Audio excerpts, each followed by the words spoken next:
We're on a mission to build big, from millions of homes that will improve affordability, to major projects that will transform our economy, to the new military hardware that will protect Canadians and our sovereignty. Mr. Carney, in this regard and in every other, has been very fortunate to be judged by his rhetoric and his stated intentions rather than by his results. Because nearly a year into his term, the rhetoric has changed, but the reality is not. The Prime Minister and the Leader of the Opposition both releasing videos to help outline their priorities for this city. Mark Carney in particular with those words that got a lot of attention last week in Davos, and that video that just dropped yesterday talking more about change any deals with any details of the deals with China given Trump's threats now? Just one thing I would like to say is I think it's important for Canadians to understand, and I think Mr. Miller and others have been very clear. We're not seeking a comprehensive free trade agreement with China. That was never on the table. We've come to a trade arrangement where we're able to reduce tariffs that certainly matter for Canadian industry, Canadian farmers, seafood industry. At the same time, find a pathway for investment in the auto sector in Canada. And I think it's important. I'm going to pull off my glove here. You want my copy? Thank you very much. Am I getting a raise? I do think it's important for Canadians to understand. I was looking this morning, actually. Here's a press release from the White House on November 1st, and it reads, President Trump strikes a deal on economic and trade relationships with China. That came out of APEC. So what we have done as a government is consistent with what the United States has done with China, which is find a pathway to create market access for, in their case, it was American soy farmers and agricultural producers.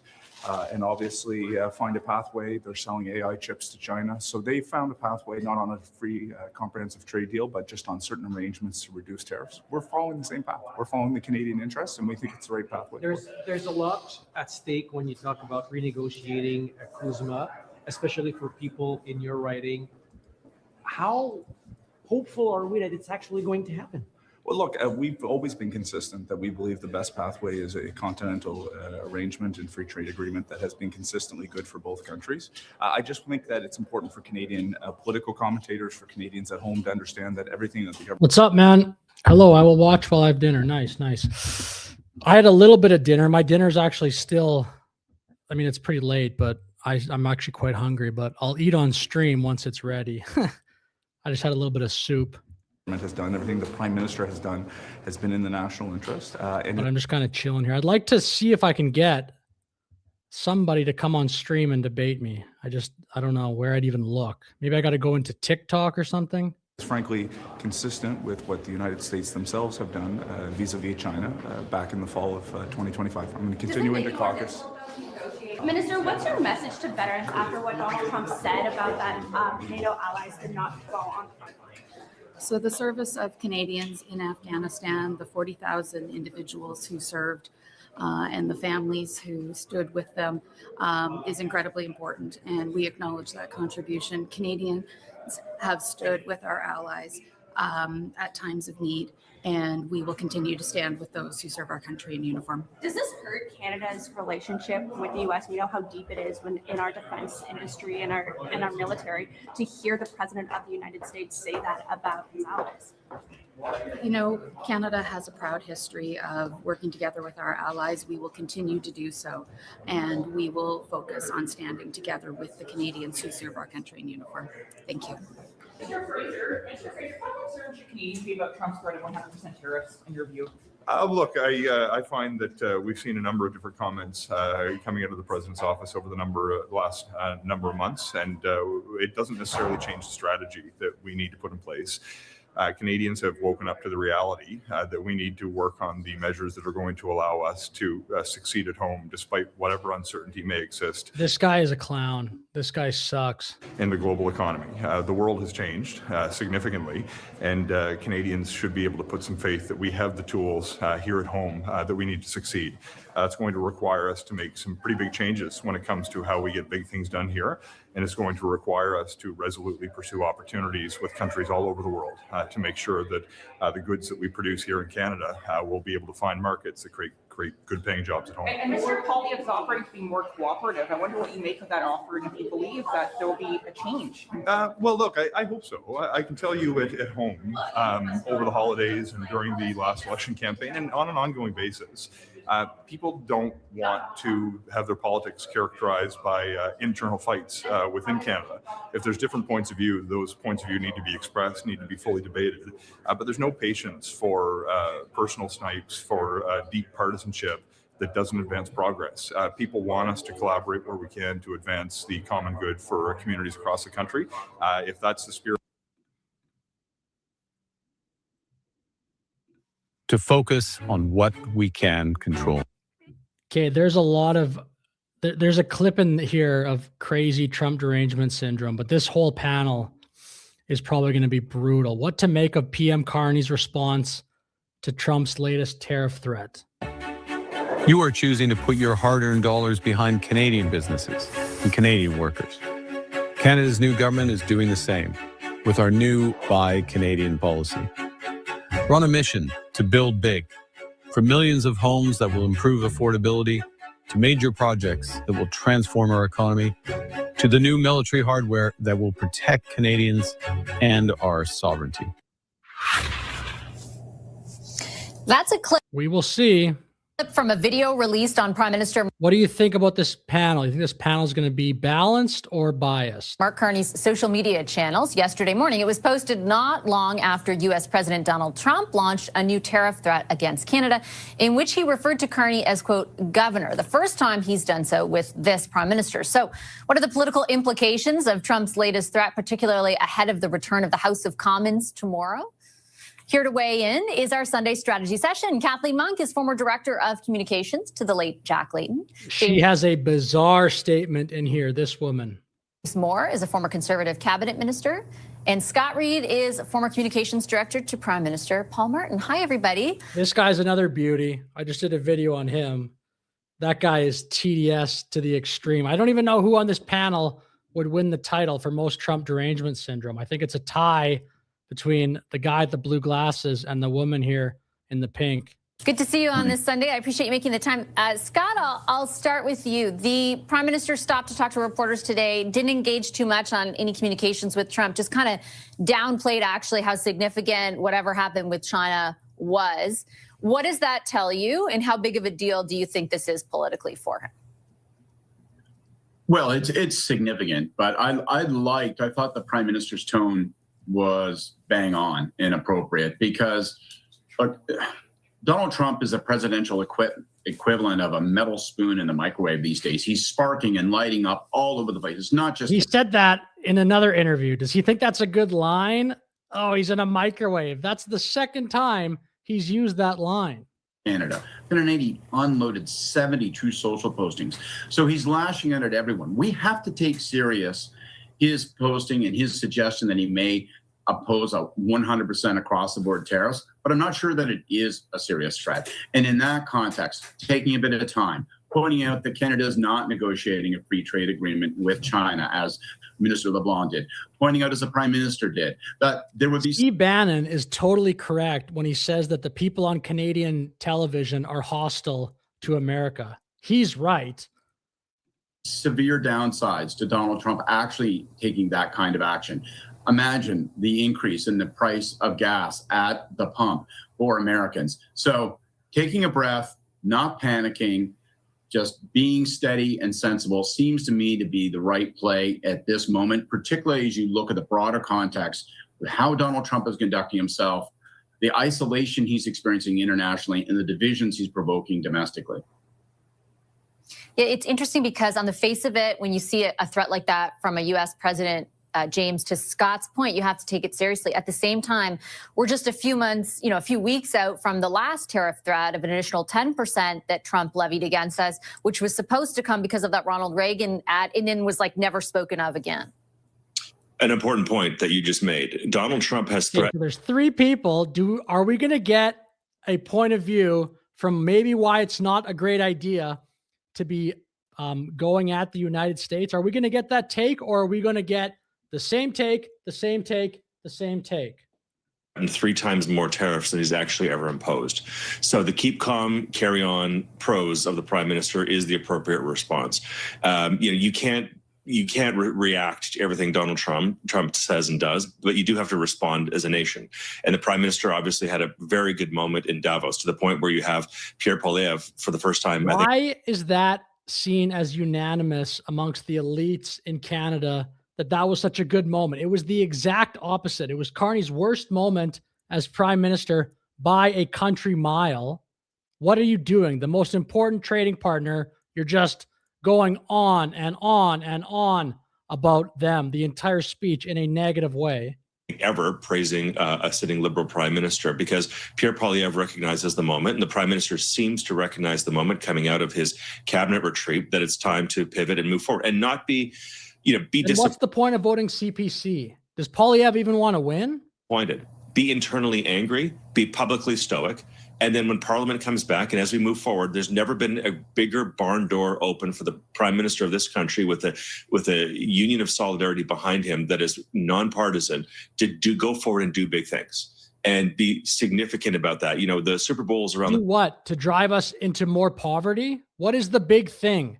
What benefit are we going to get out of having tariffs with America and having a hostile relationship with America? Do these people even know basic economics? I think all these people should go back to first year university and sit there and study. Corner a couple weeks away. We're supposed to have these sort of installments of major projects across the country. There's a moment here for the prime minister to do something really significant and show Canadians that we are united and we're doing big things as a country. It will be a really interesting, it feels like, like a pipeline. People will say that, and then anytime there's a new project that comes up, well, no, we can't do that. That's environmentally unfriendly. That's not net zero. The indigenous people, the indigenous leaders, I should say, will be upset. No. Don't actually do anything. Just say we're going to do stuff. Clean return to Parliament tomorrow for exactly the reason that James lays out. The opportunity for the government is massive. To the point about Pierre Poilievre, there's a ton of rhetoric from the opposition, including the Conservatives, actually at this moment, about advancing those priorities together, which is not something, to be honest, that on any side you normally hear ahead of a return to Parliament, at least not in the last little while. And it speaks to the change in tone and what's needed, right? And that tone shift for the Conservatives is remarkable, that they're willing to cooperate, possibly do joint negotiations with the U.S. But what I found interesting from this morning and the Prime Minister was really the pushback that he got from one journalist. He got basically one question put to him this morning, and it was, have you mortgaged Canadians' affordability because you've angered Trump? And bringing it back to those key issues that Canadians care about how people are struggling day to day. And Wap Canoe said it best in your best last interview, which was just he's got to do all the things at all the time, Prime Minister Carney. He's got to deal with the affordability threats, the political threats, and the electoral instability that the minority is, and then also deal with the geopolitical stuff. But I think what was fascinating is that all these people value the geopolitical stuff, aka standing up to Trump, way above everything else, way above average concerns for a Canadian. He did say this morning, the Prime Minister, that there would be some affordability measures coming soon. So what are they? Are they on the agenda? How does he deal with the Conservatives' pushback on affordability, immigration, crime? Can he solve those political challenges? So if there is an election, the Liberals are poised to do better, or at least answer that big question of affordability on the problem. We've seen them cut taxes in the past. Will they do more in the future? Yeah, to what degree, they Scott? value Trump derangement way above all that other stuff. Do you think there needs to be something tangible on that front? I know we're all consumed at this sort of esoteric level with everything going on with the United States and moral clarity and all those things, but people are worried about the same thing they were worried about last year and the year before, a lack of affordability. I'm not sure now's the exact moment where we need to just stencil a check and send it to every household. I don't know that that's the appropriate response. I think giving voice to the concerns that people have, making certain this guy, is he open about the fact he doesn't care about affordability?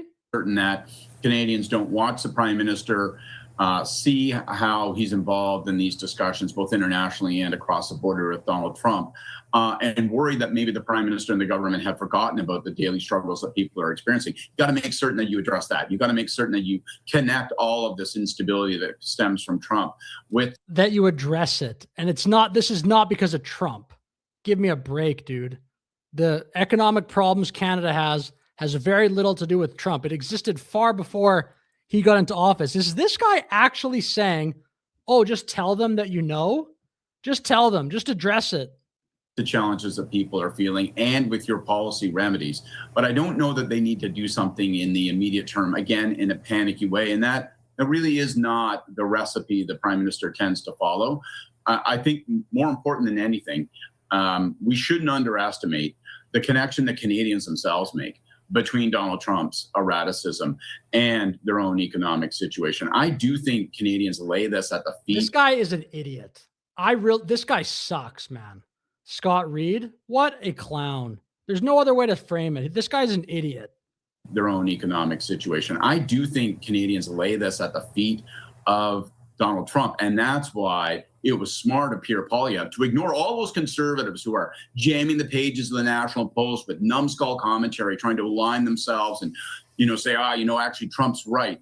That is not. He's probably talking about like Tristan Hopper, maybe some other people, but man, Canadians, if you're smart, you don't blame your economic situation on Trump.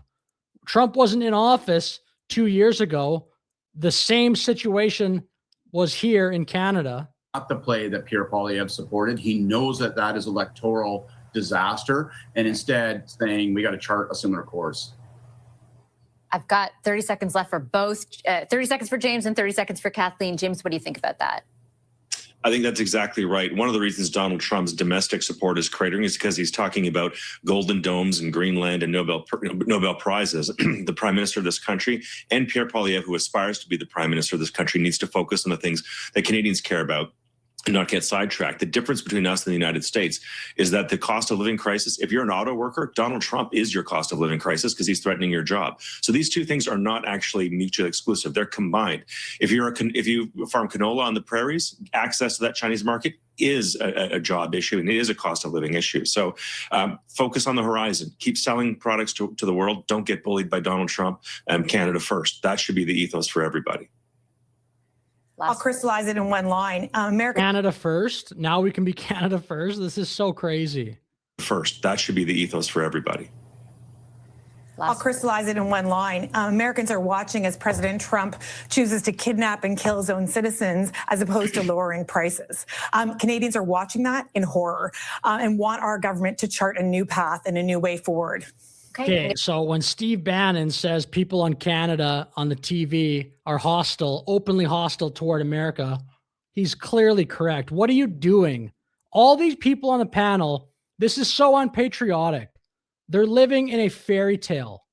This isn't the way the world works. You got to deal with America. Trump's going to be president for another 3 years. There's a very good chance the Republicans are going to take over. All this talk about his approval rating being so low, there's not this massive spread. Maybe the Democrats have a little bit higher of an approval rating than they did during the election, but this is the way American politics goes.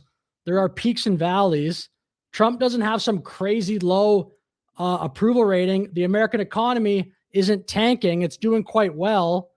This is unpatriotic and shameful behavior by this entire panel. The ethos for everybody. Especially this last comment. I'll crystallize it in one line. Americans are watching as President Trump chooses to kidnap and kill his own citizens as opposed to lowering prices. Canadians are watching that in horror and want our government. What is wrong with you? To chart a new path and a new way forward. Okay, I'm going to leave it there. Guys, thanks very much for making the time in the conversation. Kathleen Monk, That's Scott. Good. Okay, so your Trump derangement syndrome. Is a Canadian supposed to put food on the table with that? Is Trump derangement syndrome supposed to be fueling our economy? Pathetic. With that said, thanks for watching the video. Like and subscribe. Have a great day. Okay, I'll finish there. I'll just clip that and make a YouTube video. What's up, Punisher? How you doing today, bro? Yeah, JD Vance probably will. I mean, I don't know if he probably will. You never know. The Democrats might win too, but there's a good chance. Like, I think JD Vance is the favorite right now. If there was, last time I checked on Polymarket, JD Vance was the favorite to become. That panel I just watched was crazy, man. What the fuck? Next. U.S. president. Was that panel not insane that I just watched? Like, holy shit. U.S. president 2028. How come it's taken so long? There we go. Yeah, see, so far, like, yeah, JD's the favorite, then Newsom, then Rubio, then AOC.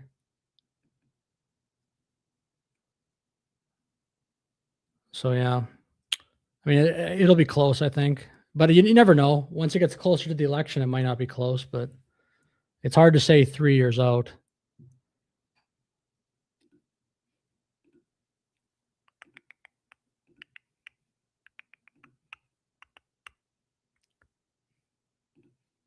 Finding a path for Canada in these tumultuous times, which we make of all of that as the House returns.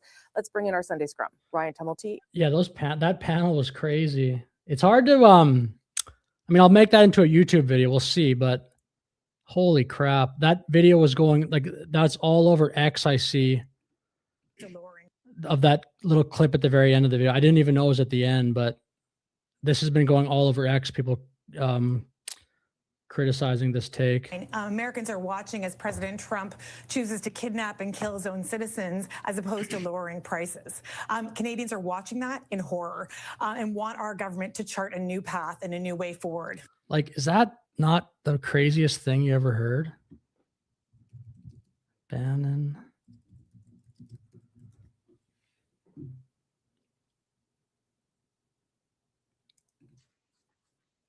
Partnered as they've been infiltrated by the Chinese Communist Party and radical Islam.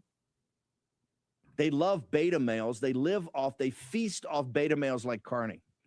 They feast off these people.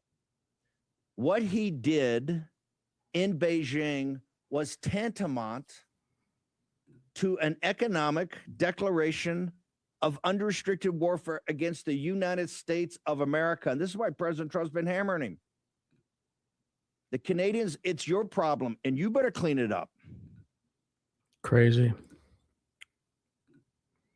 Is the Toronto Star political reporter in Ottawa. Kathleen Levesque is an Ottawa parliamentary reporter for the National Post.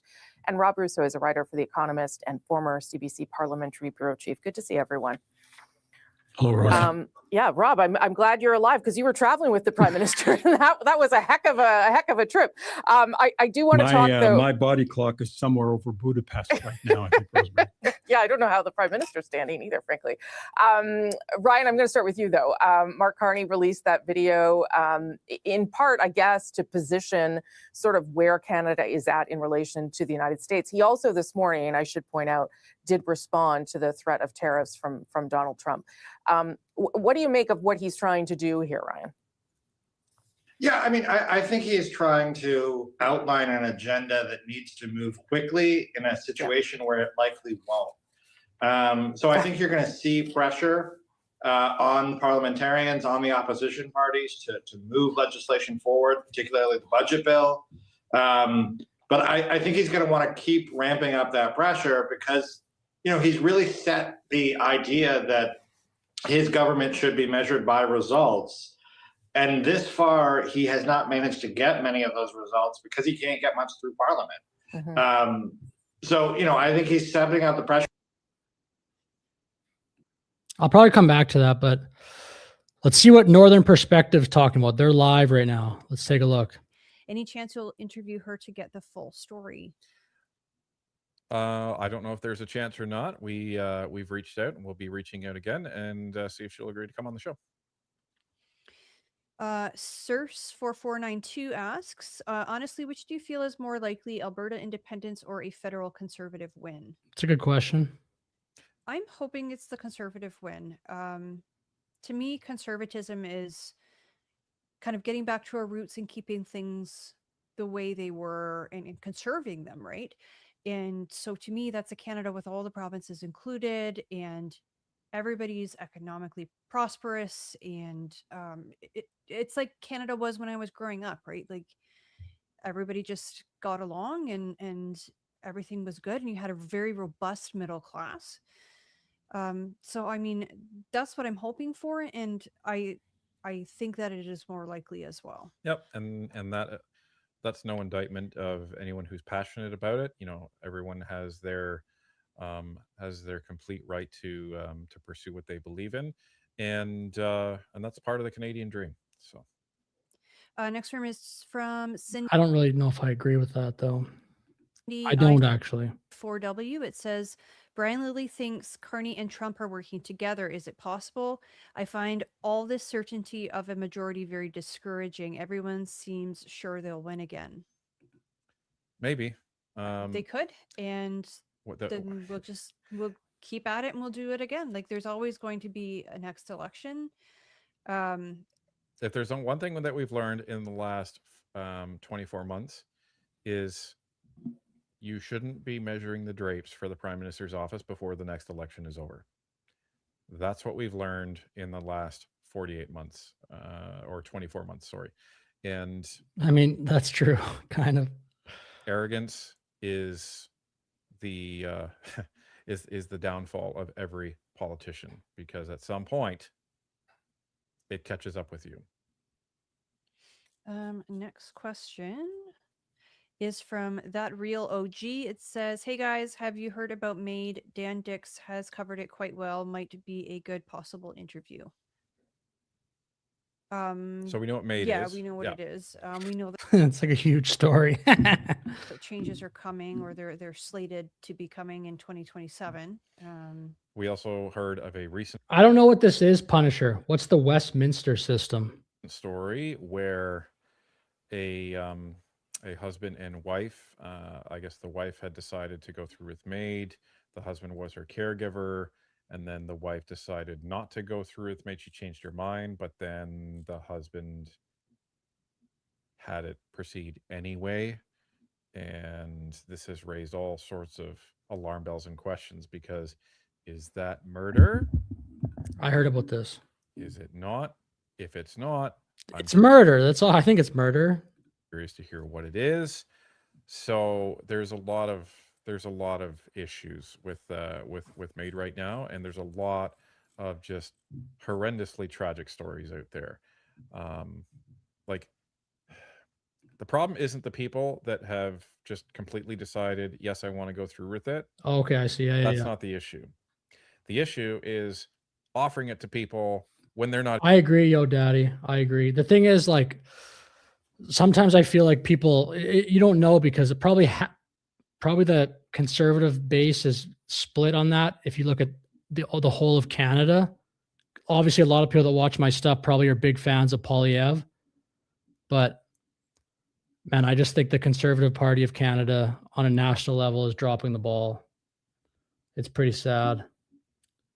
Yeah, they keep going to the left. They keep getting sucked into, I think, the opinions of consultants or something in Ottawa that don't want to be associated with Trump in any way. So they pivot away from that. But that, to me, is you're pivoting away from the average person. So it's sad, because I don't want to be like this. Like I want to support the Conservative Party of Canada strongly. It'd be more fun. But if they're not going to do things that I agree with politically, it's very difficult to do that.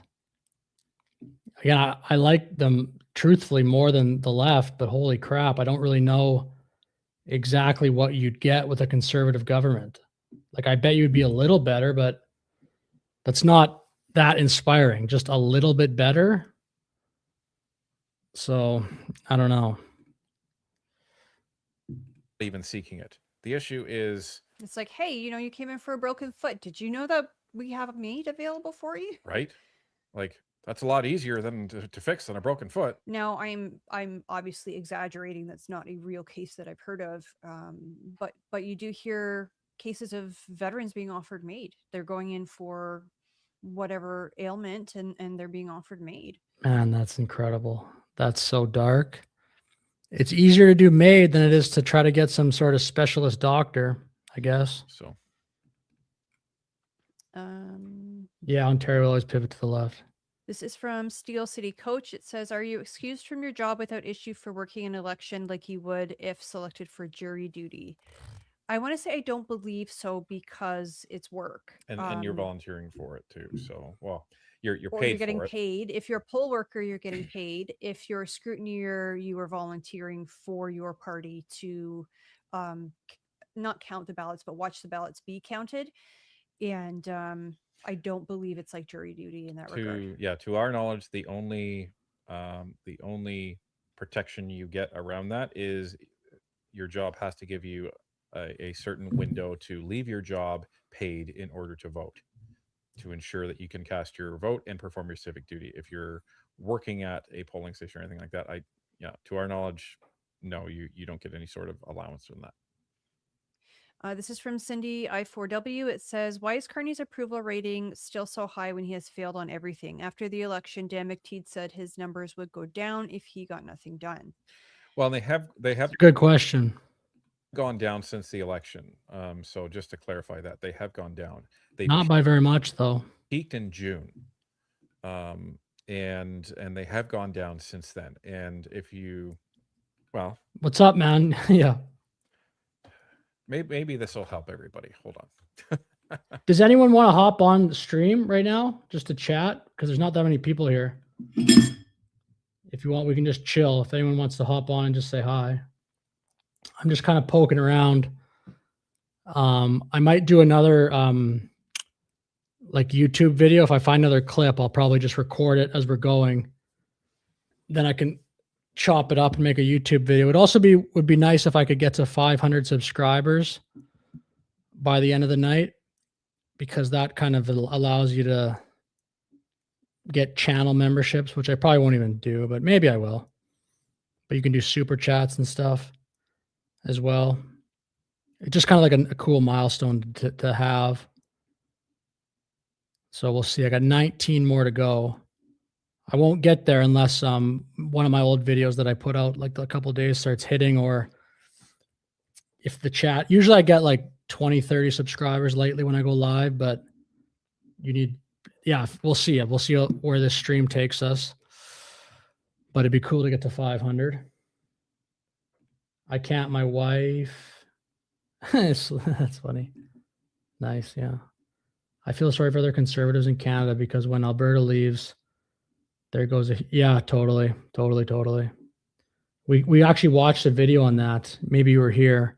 I think it was John Bolton saying that was going to be really bad. I'll try and pump your channel, Eric. Thank you, bro. Thank you. Punisher. Oh. I'm just going to pull up. It's no big deal, though. I'm not in a rush to get it going, but yeah, basically I just want 1,000 subscribers, then you're monetized.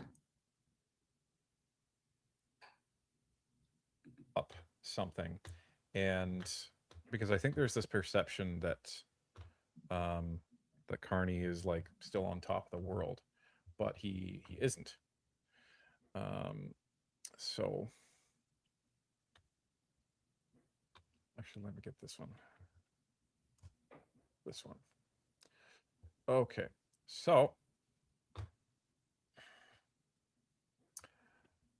give me a couple seconds here, folks, while we cue this up. Ladies and gentlemen, this is how the polls are now. So you can see that Mark Carney, as I said, he peaked at around the end of June. And if you follow his trend, he's been going down ever since. And look at what's happening to the NDP. The NDP is starting to go up. But these aren't approval ratings. These are voting ratings. No, this is This is not Mark Carney's approval rating, like his personal approval no, rating. no. And that's where it doesn't matter, right? That's where it doesn't matter, because people can like Mark Carney, but they wouldn't vote Liberal because the Liberal Party. So that's the difference, right? So if you're asking about why do people love Mark Carney, well, the average person, does Mark Carney speak well? In general, he speaks okay. Not in French, though. Not if you're French. He presents himself professionally. He presents himself as a polished, well-dressed, well-put-together person. Well, and part of the argument is, oh, well, he has a PhD and, you know, he's a banker and this and that. I mean, yeah, but not everybody who has a PhD is like a super genius. They might be smart in that particular area, but when it comes to, you know, life skills, they're Slow and steady. Yeah. Again, I've said this before. I have another YouTube channel that does well. I just haven't posted on it in like 3 weeks, but just like, thank you, bro. But it's, it just kind of hits. It's like kind of, once you get an audience, stuff hits, then you get off to the races. Carney, Stormer, Macron, Globalist Union. We need to mod the Royals. What does that mean? Mod the Royals?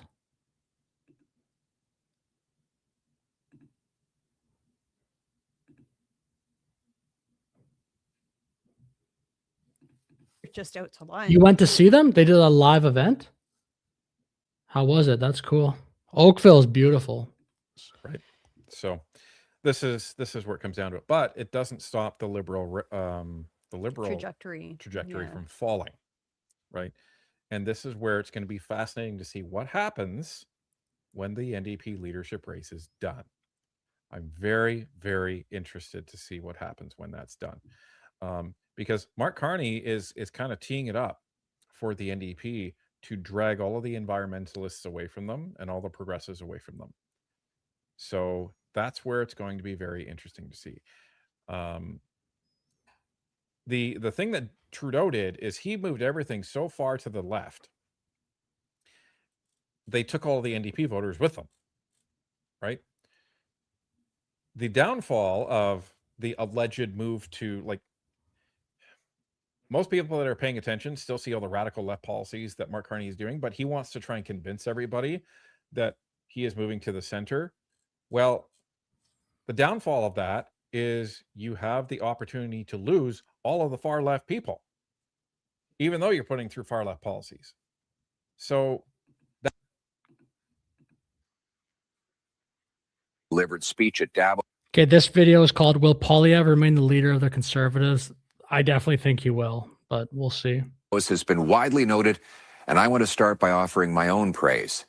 What stood out most to me was when he pointed out, quote, the gaps between rhetoric and reality. That's especially true here at home. If liberal words and good intentions were tradable commodities, Canada would already... You have to drink a beer. I stopped drinking, so that won't be happening. Maybe I'll do like a non-alcoholic beer. Those are pretty good. I'll do something. Yeah, that's a good idea though, D2C. Maybe I'll do a little celebration at 1K. That'll be fun.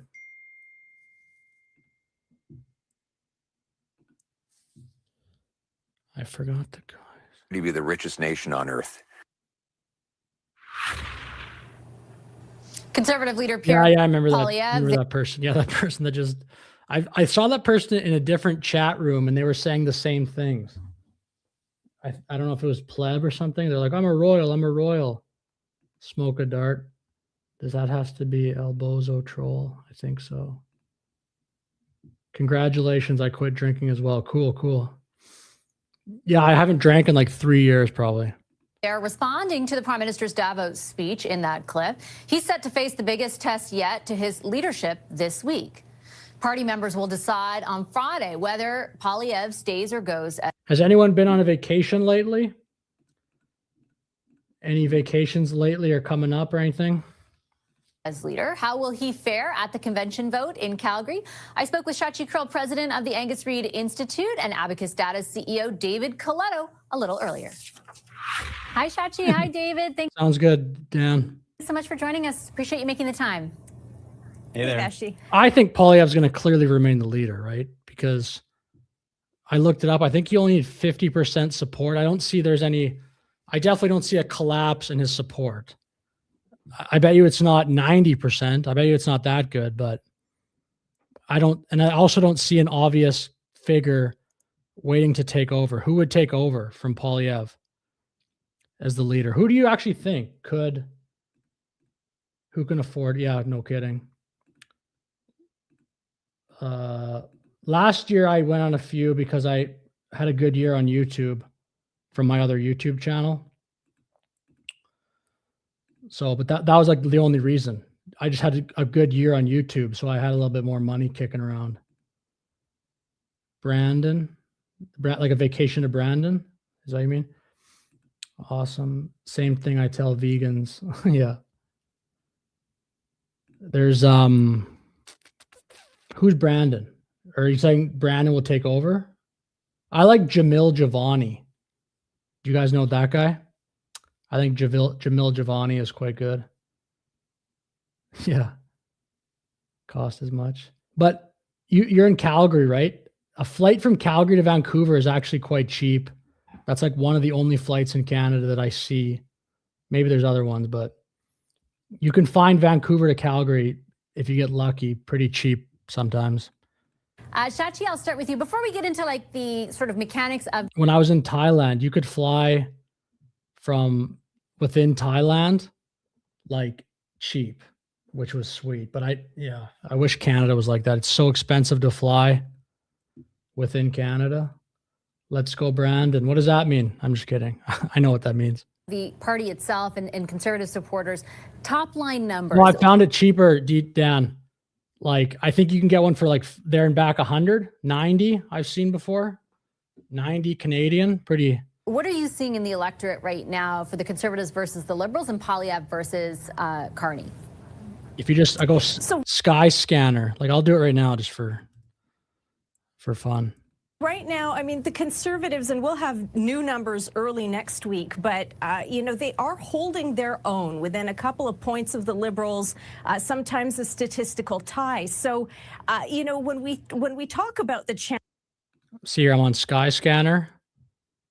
We'll just see. We'll say, what day is it?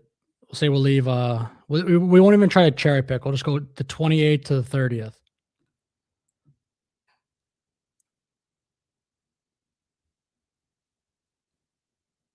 C1, that's pretty good. Like, I would say that's a good flight. It's just that the majority of Canada is not like this. But yeah, there and back for 136.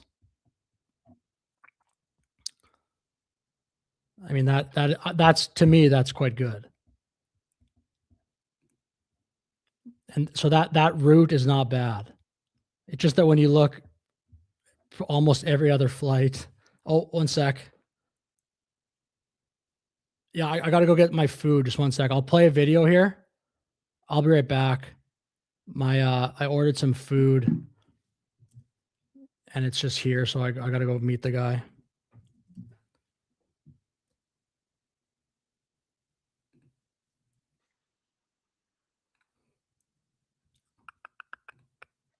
Characterized by internal fights. Yeah, I'll be right back. I'll be within right back, Canada. guys. If there's different points of view, those points of view need to be expressed, need to be fully debated. But there's no patience for personal snipes, for deep partisanship that doesn't advance progress. People want us to collaborate where we can to advance the common good for communities across the country. If that's the spirit that other parties are going to take this parliamentary sitting, it would be a pleasant change. Yes, répétez. Dans votre circonscription, Oui. des tarifs de Ah, ok. 100%, ça voudrait dire quoi? Maintenant, il y a beaucoup de perspectives dans ma circonscription, mais sur l'enjeu des habilités pour des entreprises de conduire des entreprises dans les États-Unis et dans le monde entier, il est essentiel pour défendre l'intérêt du Canada. Juste dans ma circonscription, nous avons une usine de Michelin qui a le pneu et il y a 75% de les produits arrivés dans les États-Unis. Il y a quelques 300 personnes, familles, qui dépendent dans l'habilité pour continuer d'opérer en Nouvelle-Écosse et obtenir des opportunités dans des autres pays et les États-Unis en particulier. C'est très sérieux, mais la solution demande des changements pour avancer des opportunités économiques partout notre pays, mais en même temps pour créer des opportunités pour engager avec des autres partenaires dans le monde entier. Ce n'est pas facile, mais il est essentiel et mes électeurs me disent continue dans les voies comme les discours de le Premier ministre à Davos, engagé dans le monde, mais défendre l'intérêt canadien chaque jour. Est-ce que ça peut attirer des députés conservateurs qui passeraient encore aux libéraux? La priorité pour moi maintenant est juste écouter le Canadien, avancer des mesures qui soutiennent les personnes qui ont des défis pour l'abordabilité, pour l'économie, pour assurer le gouvernement défendre l'intérêt des personnes qui habitent au Canada. Si la bonne gouvernance attirer des autres députés, c'est une bonne chose, mais la priorité est pour livrer la marchandise pour mes électeurs. Merci. We haven't had the meeting yet. Well, you must know in broad strokes. Like, tell us just in general, what are some of the top priorities? Canadians' economy. Not Donald Trump. Canadians' economy. We're focused on Canada. And how does Donald Trump play into that? Well, Donald Trump's the president of the United States, but look, we do what we're going to do. We have to look after Canadians. The Prime Minister's been pretty clear on his messaging on that. We're focused on what our goals are as a government. We'll hit the ground running tomorrow morning after a productive caucus meeting all day today. And how do you see this next session going with collaboration with the other parties to get some of your bills passed? Do you see what, sir? Get some of your bills passed this next sitting. Well, look, we were successful at that in the fall. I hope that the other parties see the situation we're in and realize this is not a time to play politics, and they'll work with us to get legislation through because we have a lot of important pieces that are before the House that we need to get done. And I think they'll see the light. Mr. Poilievre has signaled a willingness to work with us. Let's see if he's true to his word. And can I ask you, how difficult though is it to get some of these priorities done when every other day it seems President Trump is launching a new attack either on Canada or allies? Don't get distracted. We just keep focused on what we're doing. All I can control is what I do every day, and all we can control is what we're doing every day. If I get thrown off by what somebody else is saying, it's not going to lead me to a productive outcome. So you just keep doing what we're doing and stay focused. That's all. Thank you. Ça fait froid. Il fait froid, Ça hein? fait froid. Pour les gens dans votre circonscription, là, proche des États-Unis, si M. Trump va de l'avant avec sa menace de mettre des tarifs de 100% sur les... 100%. 100%.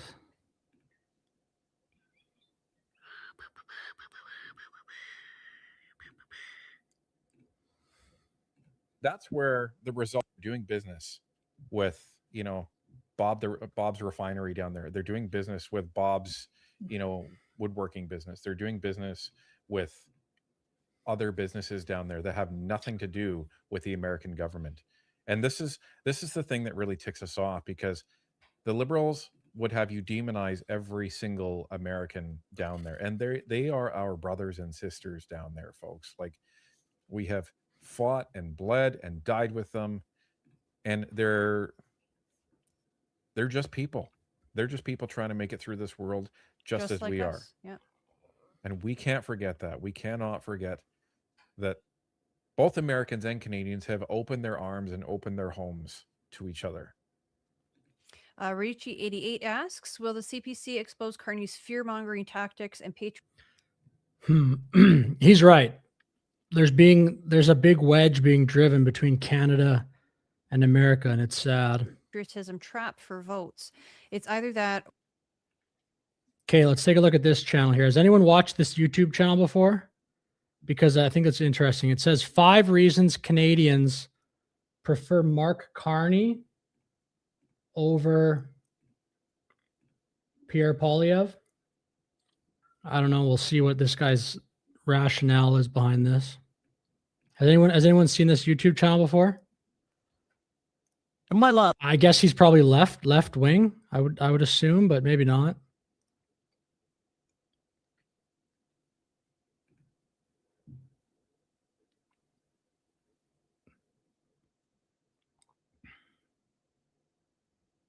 Yeah, I mean, this person probably looks pretty left wing, actually.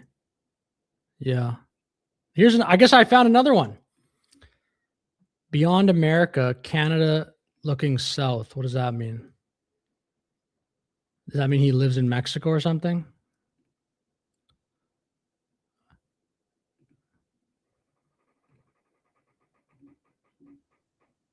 In my last video, I showed you some poll numbers, and they were impossible to ignore, and quite concerning if you were Pierre Poilievre.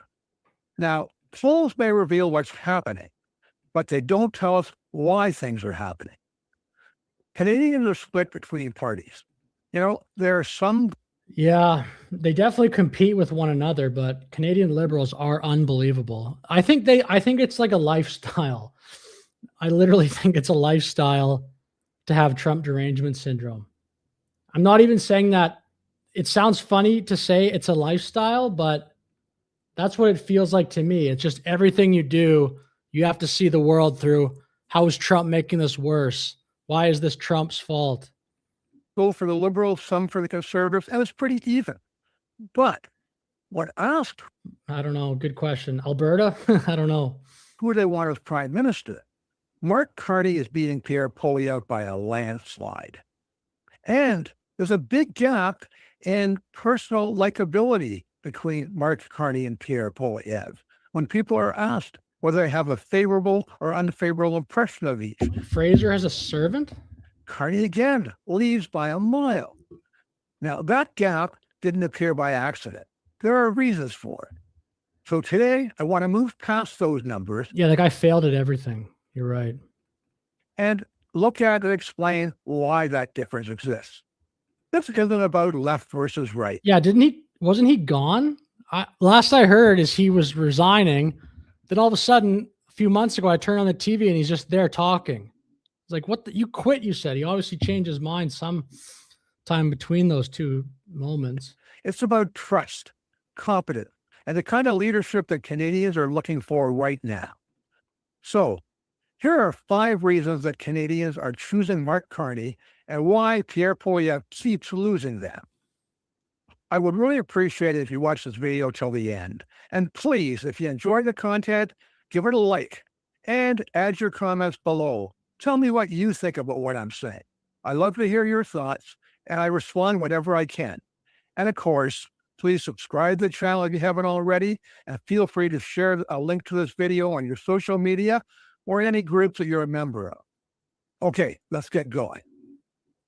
Okay, number 1 is pretty fundamental. Who is Pierre Poilievre and why does he do what he does? Well, number 1, above all else, Pierre Poilievre is a politician. Mark Carney isn't. And that makes a big difference. Listen to their speeches and you can tell. A speech by Pierre Poilievre is about slogan, sound bites, catchy phrases, and trying to excite voters.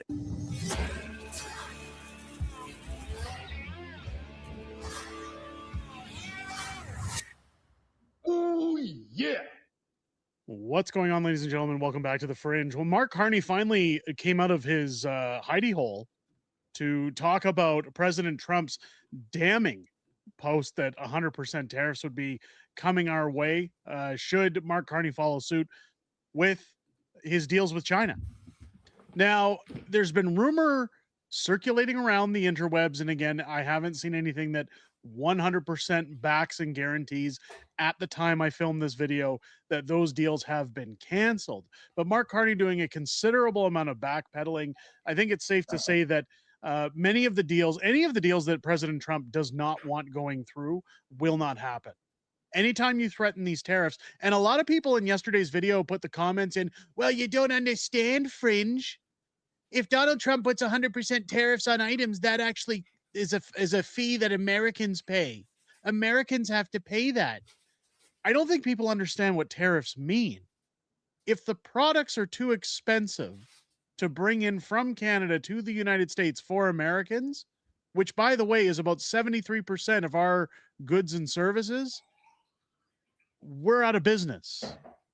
You'd have people saying, what do you mean maple syrup's $100 a bottle? We're not going to get that. We'll go elsewhere. Not that I know the trope that Canada's just maple syrup, but it is the comparison. You have to realize that the tariffs destroy businesses in Canada. I want to take a look at what's going on here when we talk about that, because Ontario, who's been one of the biggest provinces, the largest provinces attacking President Trump over his tariffs for months.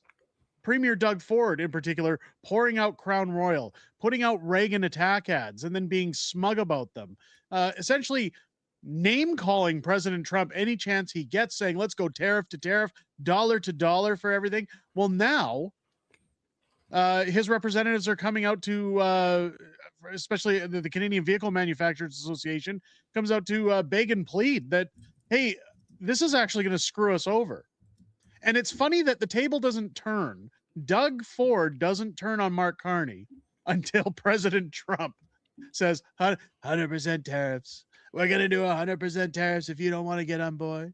If you don't want to do business with us, we'll go make cars in the United States. Bigly, we'll make Bigly cars. I know people don't like when I do Trump, but I Trump posted a video about this. think it's funny. Let's get on with Eric Daughtry. Breaking: President Trump just posted a bombshell video proving Canada is systematically destroying itself. I couldn't agree more. The China deal is a disaster for them. It will go down as one of the worst deals of any kind in history. All their businesses are moving to the United States. Again, I agree fully. I want to see Canada survive and thrive. So this right here is where people go, oh, Trump's just putting a stranglehold on Canada. No, he's doing what's best for his people. I don't understand why people are so mentally challenged that they can't see these things. Canadian Vehicle Manufacturers Association CEO says Canada's auto industry is under enormous pressure. The federal government's decision to open the Canadian market to Chinese EVs is deeply concerning. Take a listen to what actually is happening. Here's Donald Trump showing full force on his Truth Social post. As we say, he wants Canada to survive and thrive. Take a listen here. Hello, good morning. My name is Brian Kingston. I'm the president and CEO of the Canadian Vehicle Manufacturers Association. Canada's auto industry is under enormous pressure, with over 90% of Canadian production destined for the United States. There is no industry without U.S. access and North American integration. Diversification is not an option for automotive, as markets in Europe and Asia are better served by assembly plants in those regions. Canada's market alone is too small to justify large-scale manufacturing. The future of Canada tell you how great things are going in Canada on a daily basis. When things are That's a good point. Yeah, that is a great point. That is this is constantly happening. Everything's great. And there's like a very concerted effort to blame everything on Trump. Actually going well. No one needs reminding of this, but they all know things are not going well. So the need to gaslight. It's a great point here. He's absolutely amazing. Go give him a follow on X. Here's Mark Carney responding to the 100% tariffs. Again, it comes to who cares? Now he mentions USMCA here, and he talks about how, oh, look, we have guidelines in USMCA. We're not going to pursue free trade agreements with non-market economies. But he also skates around it that, well, we're not supposed to, but we're gonna. Like the typical Mark Carney response, who cares? Here we go. How are you responding to Trump's threats about 100% tariffs? Well, the first thing is that, Canada respects our engagements, our commitments. Il y a des engagements dans l'ACM. We have commitments under CUSMA that not to pursue free trade agreements with non-market economies without prior notification. We have no intention of doing that with China or any other non-market economy. What we've done with China is to rectify some issues that developed in the last couple of years. In many respects, we're going, to use the expression, back to the future with respect to. Okay, first off, I don't know if anybody knows this, but that's one of my favorite franchises, no pun intended, of all time. Stop. Don't ever use that reference again, Mark Carney. Don't ever say Back to the Future. again, please. He's dressed like Mr. Burns even today. He goes on to pretty much lay out that, well, there's obligations and there's, certain restrictions within USMCA, but these are just technicalities. You see, we're still going to run around and do U.S. Treasury Secretary. We can't let Canada become an opening. Yeah, this will be interesting. Treasury Secretary here, Bessent, stating that, hey, we don't know what the hell's going on here. I'm going to play this clip. I was going to put this on later in the video, but let's play the clip now because it's going to highlight exactly why Mark Carney is doing all of this. And I'll explain that as soon as we finish this clip. Prime Minister Carney went to China, came back, dropped some industry-specific tariffs on Chinese goods. And we have a highly integrated market with Canada, sometimes in autos, which he dropped the EV tariff, I believe, from 100% to 6%. The goods can cross the border during the manufacturing process 6 times. And we can't let Canada become an opening that the Chinese pour their cheap goods into the U.S. it's hard to trust any politician, to be honest. Yeah, I don't know that you ever fully trust any politician, but obviously, but I don't buy the argument, or I don't think it's healthy to just not trust anything at all. Like, I still think you can vote. I still think some politicians are better than other politicians, but yes, blind, like full allegiance to a politician doesn't really make any sense. But I do think you can vote for somebody that you agree with on 70% of stuff. I think that's fine. You don't need to be in full alignment. Will those stupid garbage China cars even make it out the ports? I don't know. Who wants a China? I mean, I rode in one of them in multiple in Thailand. They're not bad. I don't know. I don't think the suspension on them is very good. No EV there, mobile bombs. He is Mr. Burns. If the car is cheap, which Chinese EVs will be? The other car manufacturers will have to lower their prices. Then they don't want that. Yeah, I think I looked that up. I think they get subsidized in China. I think if you're in China and you're a Chinese person, you want to buy one of those cars, it's very cheap for you. But yeah, that's kind of what I saw, $35K. But I think if you're in China and you buy one, it's like $10K. Why would anyone pay $35K to burn down their house?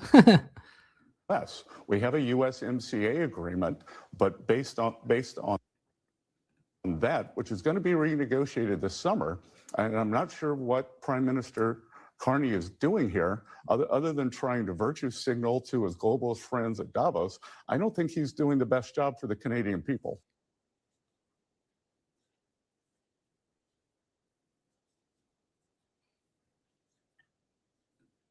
Okay, I'm going to, what does this say here? Prime Minister Carney says Canada.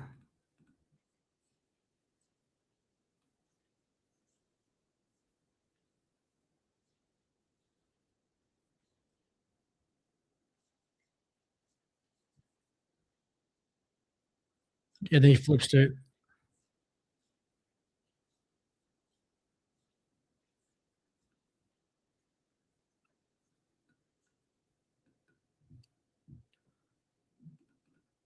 Do 200K and then what? It's like a giant microwave on wheels. Yes, the Chinese, our electrical grid won't be able to handle all the charging EVs. Okay, I'm going to do this. I'm going to make a, oh crap. I'm sorry. I'm on the wrong tab. Sorry about that. I thought this was shown. Anyway, I'm going to make a YouTube video here just on Bessent's comments about Canada. And I think it's only about 3 minutes or so. Then he switches the topic. So yeah, I'll just do that. You'll kind of be watching me here make a YouTube video. We'll see how it goes. I'll keep the chat on here, but I won't be highlighting a chat for like the next 3 minutes.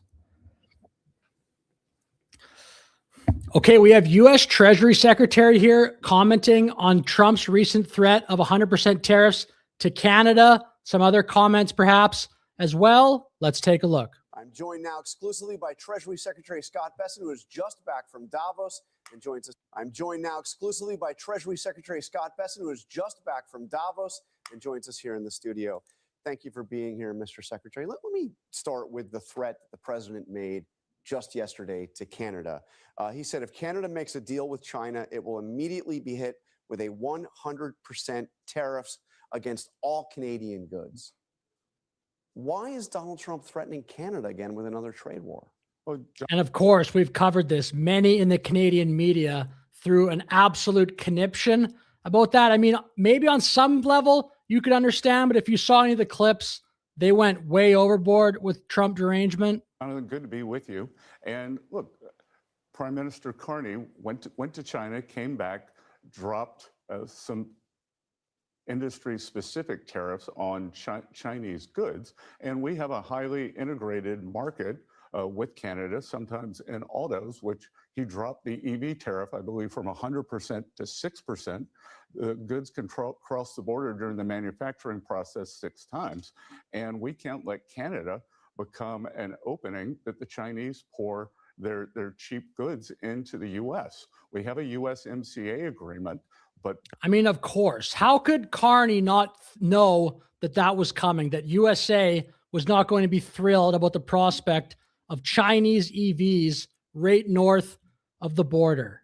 How is that a surprise? Based on that, which is going to be renegotiated this summer, and I'm not sure what Prime Minister Carney is doing here, other than trying to virtue signal to his globalist friends at Davos. I don't think he's doing the best job for the Canadian people. But there's confusion from.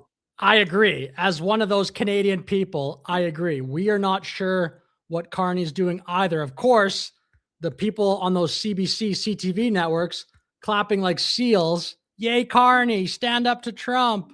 President Trump on this. I mean, we heard from him just, I think it was 9 days ago, 8 or 9 days ago.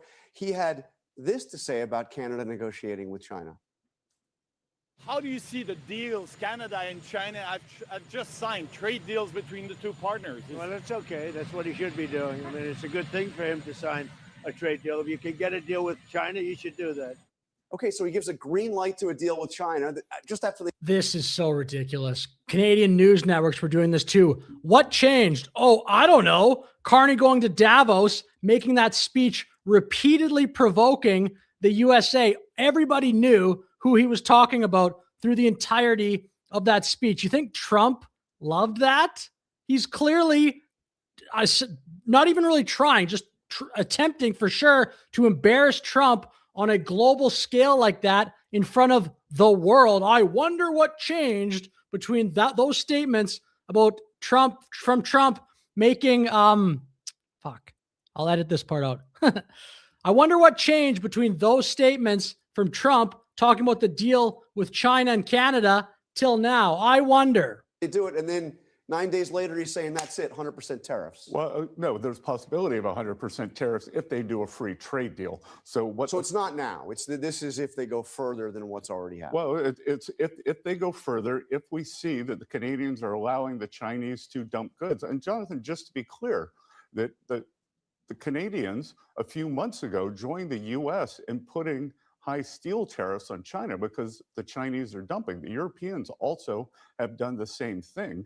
And it looks like that Prime Minister Carney may have done some kind of about face. You've got tariffs that have been in place since April.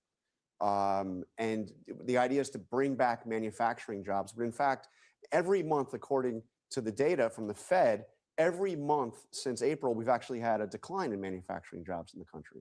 Well, those are the manufacturing jobs. What we're seeing is a burst in construction jobs because we're seeing record number of factories construction. I was just in my home state of South Carolina a couple of months ago. There's a rare earth magnets factory, 800 construction jobs that could morph into. But anyway, with that said, just a short video. Thank you very much for watching. Like and subscribe. Have a great day. 3,000 factory jobs. I was just at the Boeing plant in Charleston. Okay, that's it for that. I don't know if that video will be that good, but whatever. I'll chop that up a little bit and we'll see. Thanks to President Trump's. We will see. EV batteries hate salt air and overcharging. Waste of coin. Hurt our own car industry to spy and burn down.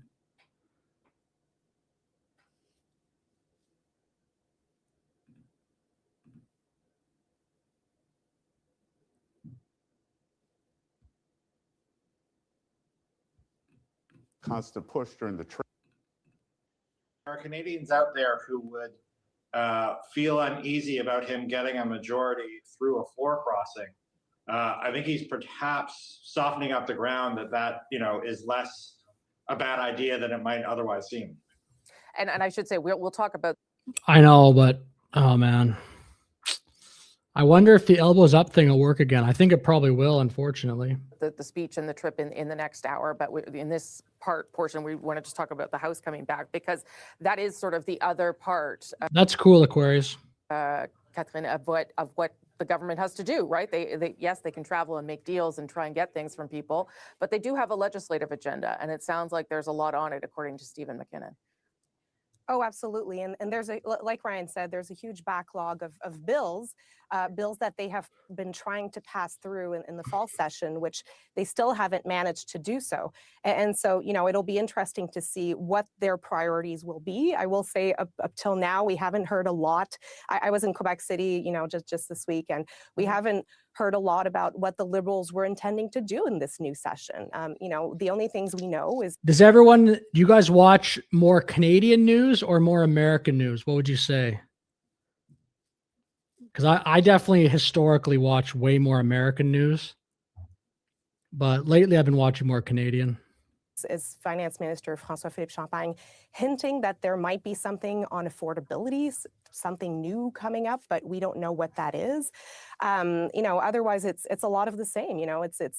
The Liberals keep talking about, dental care, child care in terms of affordability, but I'll be interested to see what is new on that point. So, and there's also AI. That's another thing that came up during the cabinet retreat, but otherwise very little details. We really don't know how the government will also manage to get some support from other parties. Until now, we saw that Pierre Poilievre has a more maybe collaborative tone on certain things like bail reform, for instance. Yeah. But, otherwise, I really don't know how they're going to be passing, for instance, their budget bill.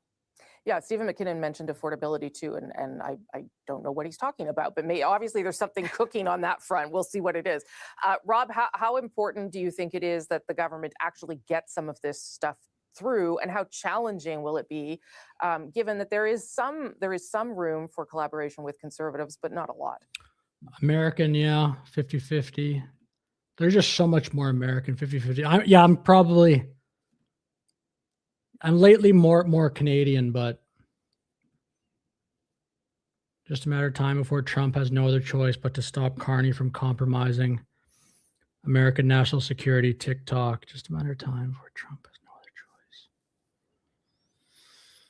Yeah, I know. We'll see, man. We'll see what happens. Jeez. I think that Carney Davos speech has put a wrench into everything. Who's your favorite American content creators? I like Tucker. I'm a big Tucker fan. I like I like Joe Rogan. He's not really a content, like he's not just political, but I still watch his show sometimes for sure. George AA. I don't know who that is. There's so many people. I like All In Podcast. There's a guy on there, David Sachs, who works in the Trump administration, who's really smart.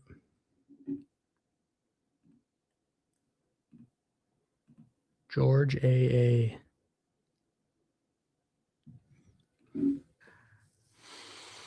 Well, I'm actually struck, Rosemary, at the myriad challenges that the government faces, if not potential crises.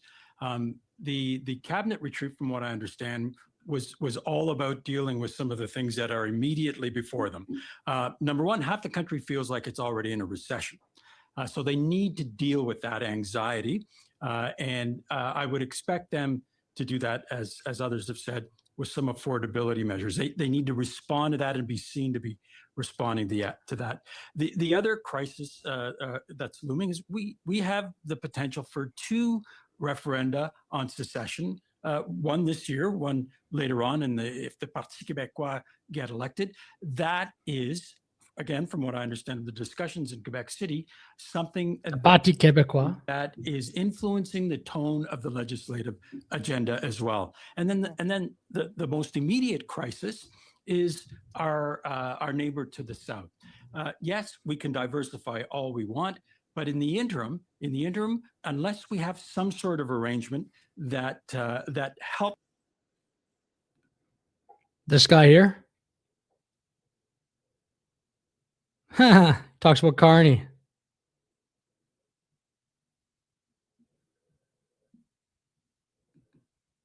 Build a website you love.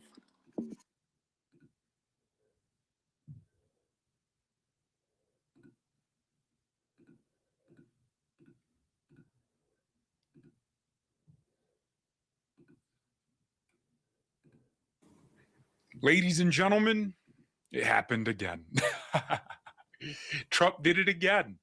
Man, we really do own Canada. President Trump has managed to yet again get the Canadian Prime Minister Mark Carney to completely fold. Remember 2 weeks ago when Mark Carney went to Canada to declare a new world order? Look, I'll come right back. Look at this. This guy made another. This guy just posted again.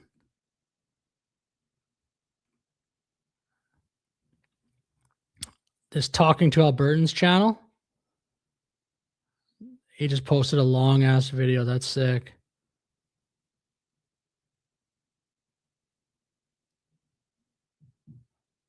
An hour and 12 minutes.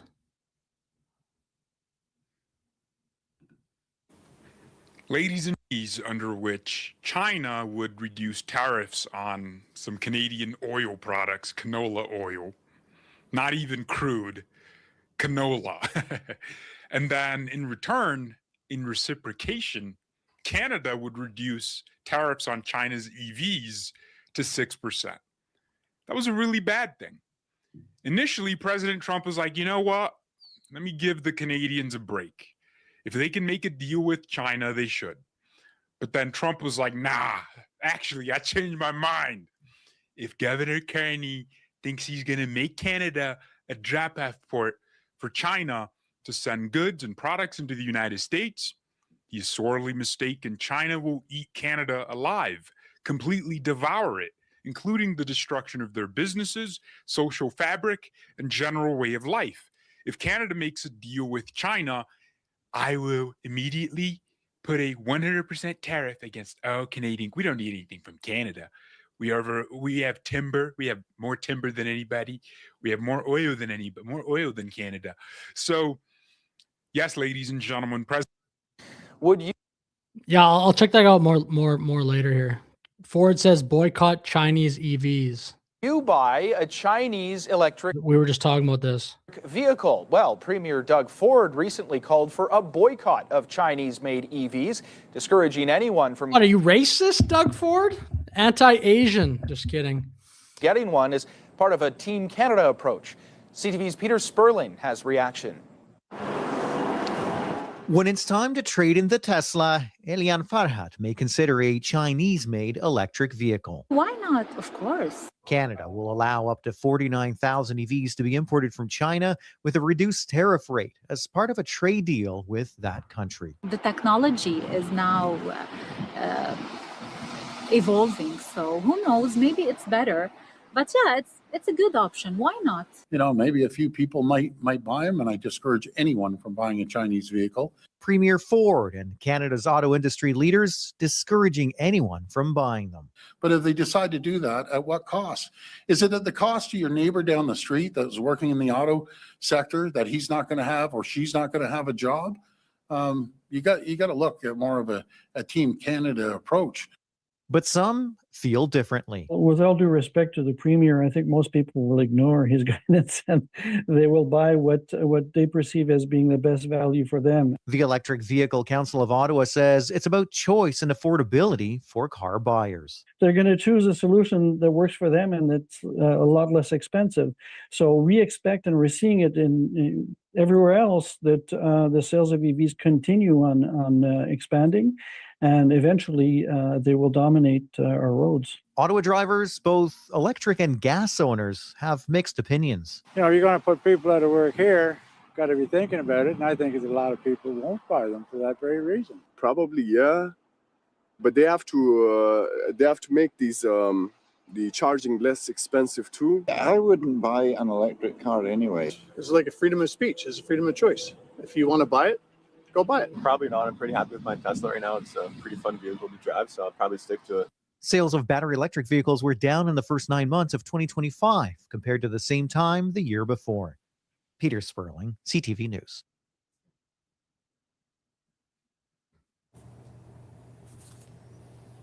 Hi there, and welcome to Question Period on this Sunday, January 25th. I'm Vashi Capellos. Today, Trump's at it again. We have to keep the focus on protecting Canadians, protecting our communities, protecting our borders, protecting our way of life. The U.S. president threatens new tariffs against Canada and for the first time calls this prime minister, quote, governor. Why? He says it's all about China, though it comes on the heels of a notable speech the prime minister delivered in Davos this week. Great powers have begun using economic integration. Hello, High Energy Investments. How are you doing?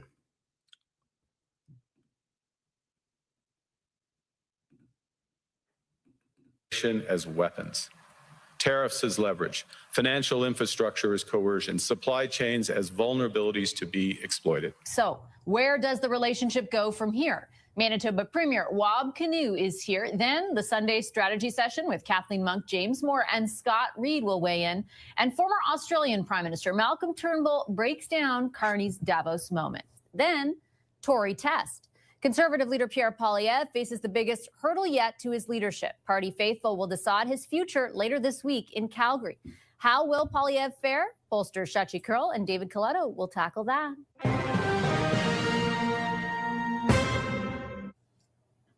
We're going to start today with the U.S. president's latest threat against Canada. In a social media post this weekend, Donald Trump wrote, quote, if Governor Carney thinks he is going to make Canada a drop-off port for China to send goods and products into the United States, he is sorely mistaken. Before going on to write, if Canada makes a deal with China, it will immediately be hit with a 100% tariff against all Canadian goods and products coming into the USA. The White House has provided no details about when or how those tariffs would be levied since that post. This morning, Prime Minister Mark Carney was asked to respond to Trump's latest threat on his way into Liberal caucus on Parliament Hill here in Ottawa. Have a listen. We have commitments under CUSMA that not to pursue free trade agreements with non-market economies without prior notification. We have no intention of doing that with China or any other non-market economy. What we've done with China is to rectify some issues that developed in the last couple of years. Have you spoken to Donald Trump? This latest threat from Trump is garnering a lot of reaction here in Ottawa and across the country. For more on that, I'm joined now by CTV senior political correspondent Mike LeCouture. Mike, let's talk a little bit about what we just heard from the Prime Minister, really his first statement since that, two reporters since that initial speech in Davos, which we'll talk about later on in the show. Really an attempt there to say, hey, this thing with China is not as big as Trump seems to now be characterizing it, though I think it's fair to point out Trump a few days ago didn't think it was a big deal. Yeah, and to your point, Trump had said, yeah, it's good for Mark Carney and for Canada to go and make a deal with China. And obviously now that has changed. And it's interesting. I don't think it's tailoring the message, but certainly the Prime Minister and the Canadian government is making some alterations to it right now, because it was back in Beijing, sitting across the table from President Xi, that Prime Minister Carney said that this progress that we've made in the partnership sets up well for the new world order. And then he repeated that in Davos, talking about different worlds and the Crypto, let's go. What kind of crypto, if you want to share? Okay, I'm gonna go. I'll probably do another video. Yeah, I might stream for just a little bit longer, but I'm going to do another one of those. I'm just going to film a video here while I'm on stream.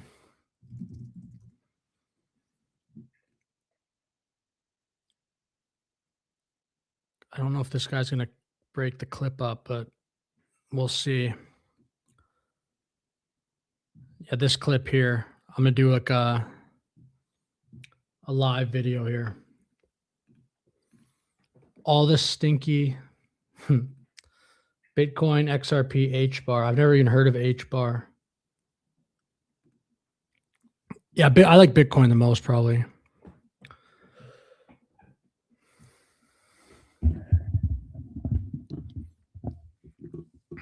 I haven't even seen this clip yet, so we will see what happens here. Okay, here we have an interesting exchange between Andrew Scheer and Rosemary Barton at CBC. Let's take a look. I do want to get a little bit of reaction to a busy week and the Prime Minister's speech at Davos. Your Wait a leader minute. responded. Damn it. I got that guy's face in the bottom there. Shoot. I got to get my head in the way of that guy. It's not good. I got less, I'm on a new streaming setup, so I have less flexibility. Although I can do this. I just need to.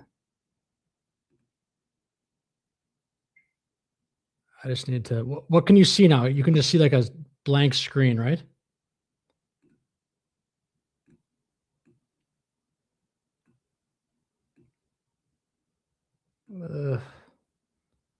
This is annoying. What if I do that? That change anything? No. This sucks.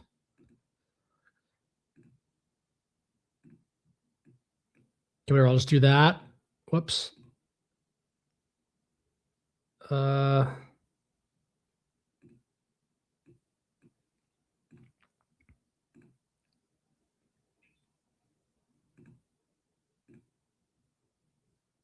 now there's no.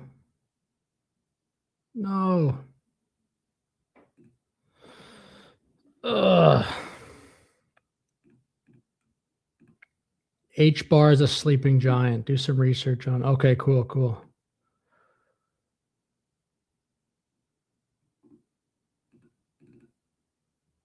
Damn it.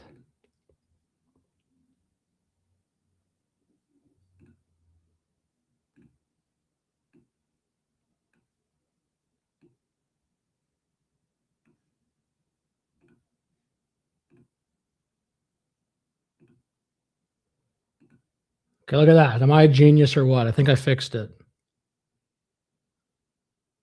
So now I'm in the bottom corner.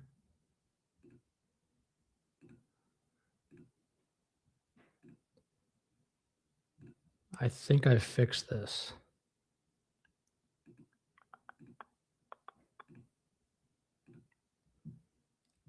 Bam. So now if I go back here, I'm blocking the guy. Okay, good. Yeah, and the people.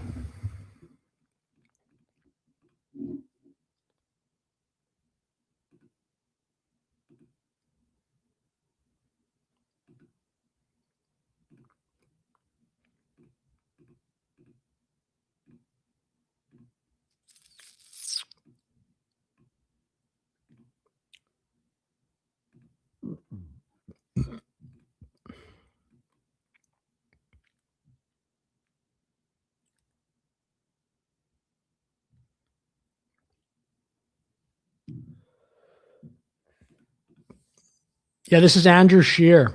This guy ran for prime minister. You're probably aware of that, but he ran for prime minister in 2019. He lost. He was pretty young. I bet you he'd probably fare better now.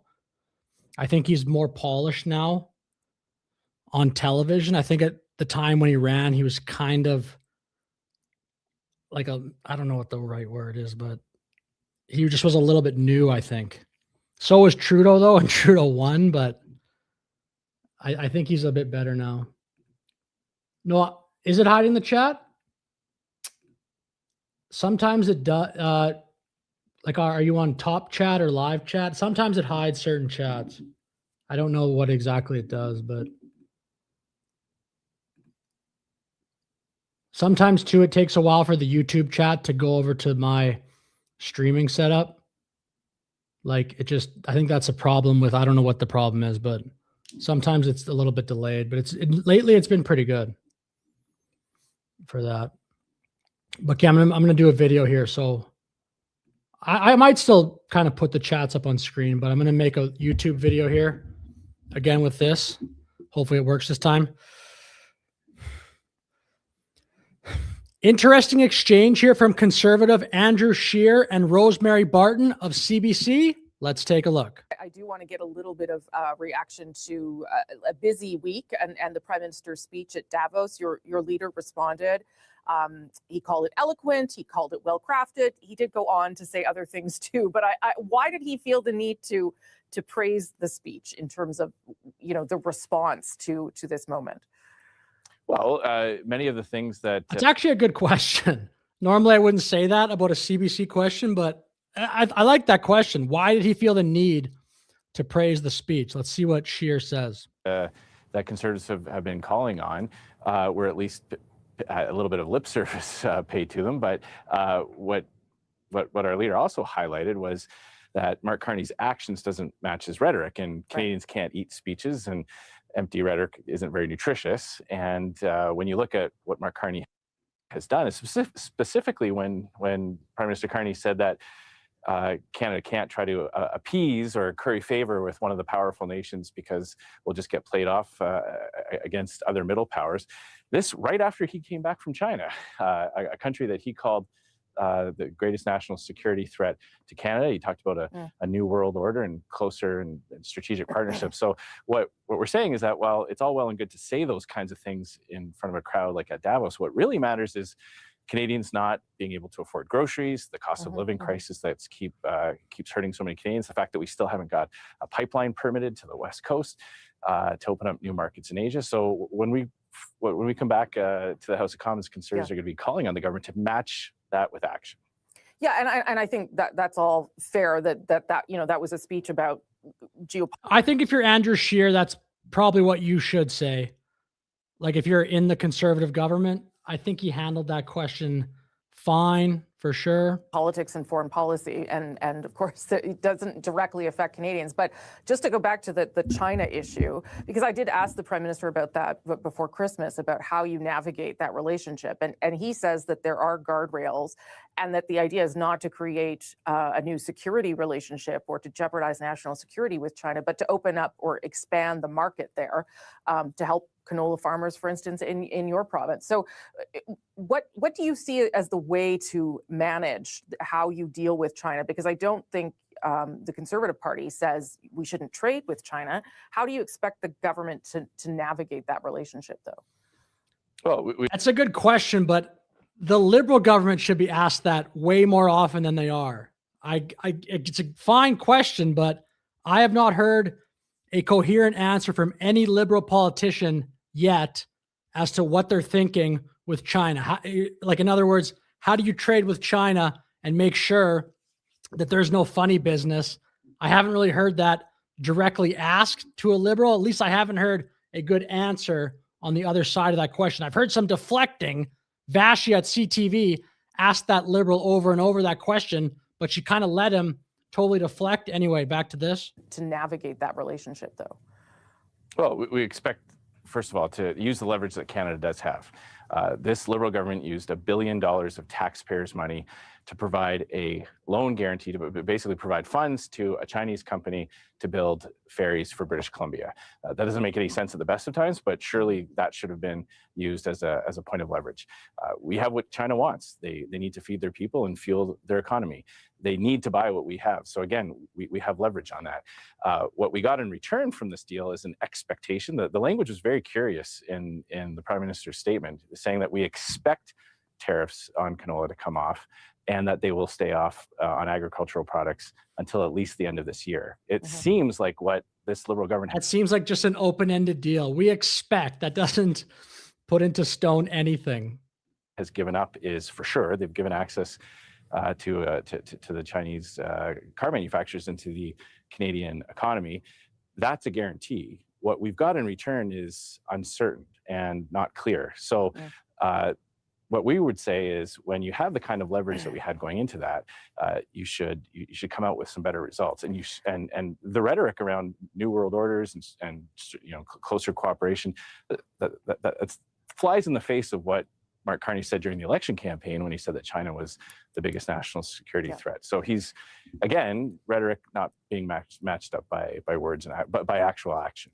The president... This is true, and I think the Conservatives should do more messaging on this. I haven't actually heard that really laid out other than this one time by Scheer. I think there should be more messaging on that. But yeah, so far, I generally agree with Andrew Scheer's answers to both questions. Responded to that speech by saying, and I'm sure you saw it, that Canada lives because of the United States. Do you think that the speech itself may have hurt Canada's chances to renegotiate CUSMA, or was that the point, just to sort of decide that we cannot allow ourselves to be played by the U.S. president all the time? Well, if you look at what Mark Carney promised Canadians he would do, he didn't just say that tariffs were an issue during the campaign. He said it was the central issue. He called an early election to basically say that he needed a mandate to deal with that. He then promised that there would be a deal with the United States by July.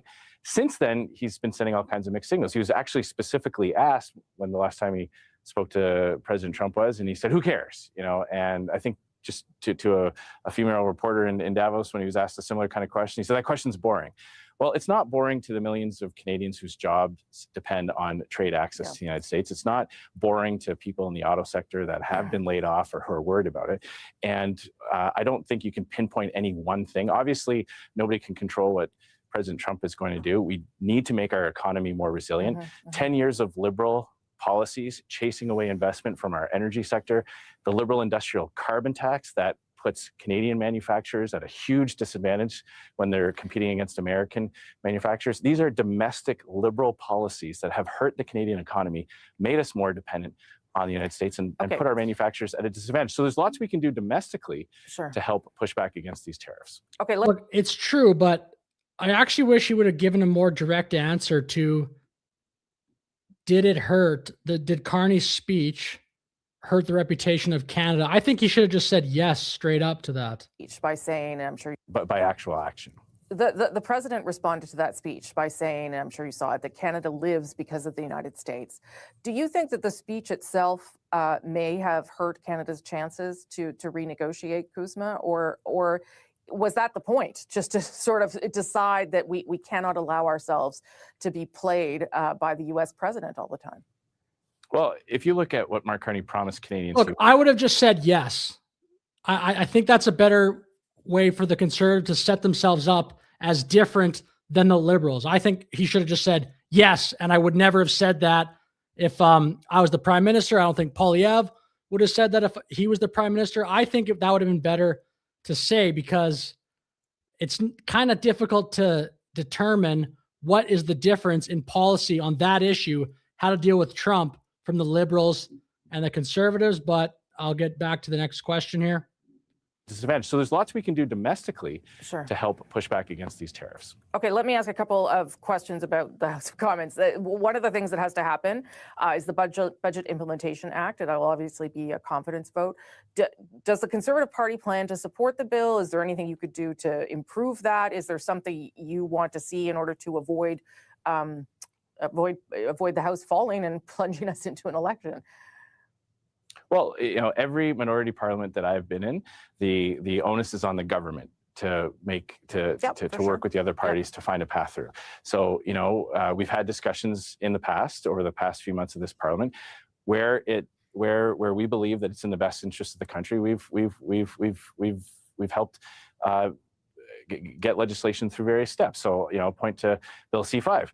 Mark Carney said that this piece of legislation would be the magic bullet to finally, after 10 years of liberal barriers to development, be the solution to get big projects built. It's almost a year into his mandate, and still not a single major project that's gone through the process. So this is what is this what he talked about when he said moving at unimaginable speeds?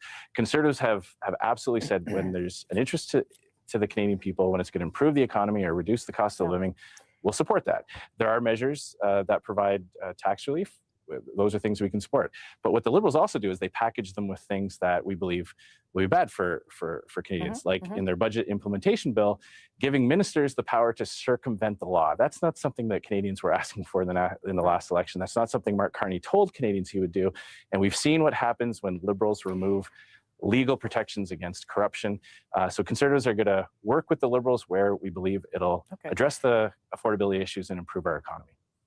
I want to look ahead, if I can, to next weekend. It's a big convention for the Conservative Party. The leader will speak on Friday night, and there is going to be that where we believe it'll address the affordability issues and improve our economy.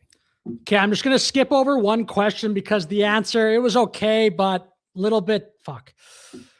Okay, I'm just going to skip over actually the middle, fuck. Okay, I'm just going to skip over actually one question there because the answer, it was actually not a bad answer, but kind of a boring subject. Now they're talking about Poilievre and the leadership review upcoming. I want to look ahead, if I can, to next weekend. It's a big convention for the Conservative Party. The leader will speak on Friday night, and there is going to be that leadership review. I don't think anyone doubts that Mr. Poilievre will do fine in the leadership review, the evaluation of the party. But I wonder whether you think the whole of caucus supports Mr. Poilievre's leadership, because, as you know, That's a good question. That's a great question, actually. Did the year probably in a way that no one wanted to. You guys had lost a couple of MPs that crossed the floor. So do you feel like the caucus supports Mr. Poilievre beyond just the party membership that will get to vote on his leadership next week? I mean, he's obviously going to say yes, but it'll still be interesting to see how he answers. Absolutely. Yeah. And, you know, it's important to remember that Canadians voted for a minority government. They did not give Mr. Carney a majority mandate, and I believe it's inappropriate and it's anti-democratic for him to try to cobble together through backroom deals or form. Look, let me know in the comments, what is one thing you think the Conservative Party of Canada should do differently to go back up in the polls? I've seen recent polling. They're kind of narrowly getting close again to the Liberals. I think the Liberals are still a little bit ahead of the Conservatives, but it is narrowing. What do you think the Conservative Party of Canada should do right now differently? By the way, maybe you think nothing, and that's fine too. If you think they're doing everything all good and just a matter of time before they overtake the Liberals again in polling, you could let me know that as well in the comments. In terms of intimidation or pressure tactics to get the majority that Canadians specifically denied him. So it is allowed, though, Mr. Scheer. Just to be fair, it is. You may not like it, but it is allowed. Well, look, I believe most Canadians would agree that if you don't get a majority mandate from the people, making backroom deals with individual MPs to get something that the voters denied, while it may not be illegal, it might not be procedurally invalid. It's certainly unethical, and it's not the will of the voters. There was a lot of protests, rightfully so, when Michael Maw, the latest floor crosser, went across. I mean, it's total garbage. How would you feel if you voted for Michael Maw in that, I believe, somewhere in Ontario, in that riding? I mean, gross. Certainly not the right thing to do, not the right way to get a majority mandate. Rosemary Barton is in. So I agree. Pretty good interview. Pretty good showing, I'd say, from Andrew Scheer there. Let me know your thoughts in the comments below. Like and subscribe. Have a great day. Okay. Very good. It's kind of fun to do it that way because then I'm like kind of the Conservative Party should strongly. Yeah, that's fair. That is a fair statement, Dan. I agree with you, actually. Although they have less TDS, it's just, oh my gosh. It just seems like there's some, I don't know the power structure of the party, but it seems like there's some faction of the party that cannot stomach Donald Trump. You know? That's what it seems like to me. That they have a hard time. Like, yeah. Trump will probably clean up corrupt cartels there soon. Guatemala had wild stuff going on with prison riots. Don't forget about the NDP, Andrew. The top general was caught giving nuclear info to America. NDP will pick a leader, so we'll see about that. Who do you think the NDP is going to pick? Do you think it will matter at all? Do you think the NDP will kind of come back? Like to being at least somewhat relevant?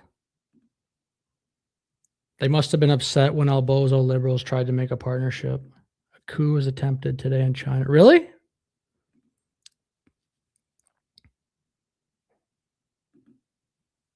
Yeah, I heard that. The boring. Gigi.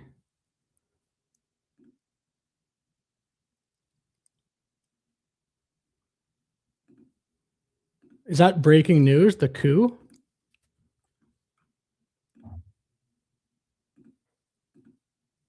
Yeah, that'd be good. Because it's good they got rid of Jagmeet's thing. That guy sucked.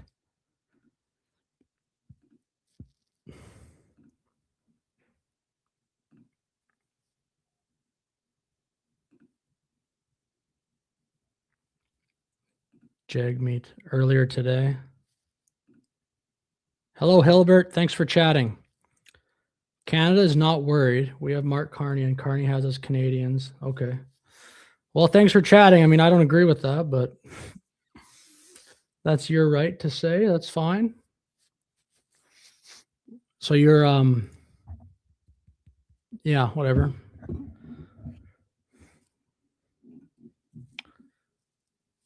Yeah, you can keep sharing why you like Carney if you want. I'm not really feeling that argumentative right now, but are you high?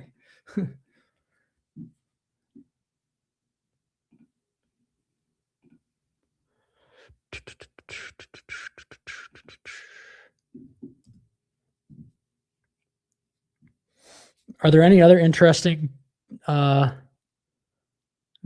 out in Canada right now? Oh, this is kind of cool. I'll probably finish on this video and then I'll edit some of these videos up to release, I guess. Daniel Smith is actually breaking the law. NDP MP Heather McPherson on Carney's domestic inaction. So this is like this person I think might become the leader of the NDP party. Heather McPherson.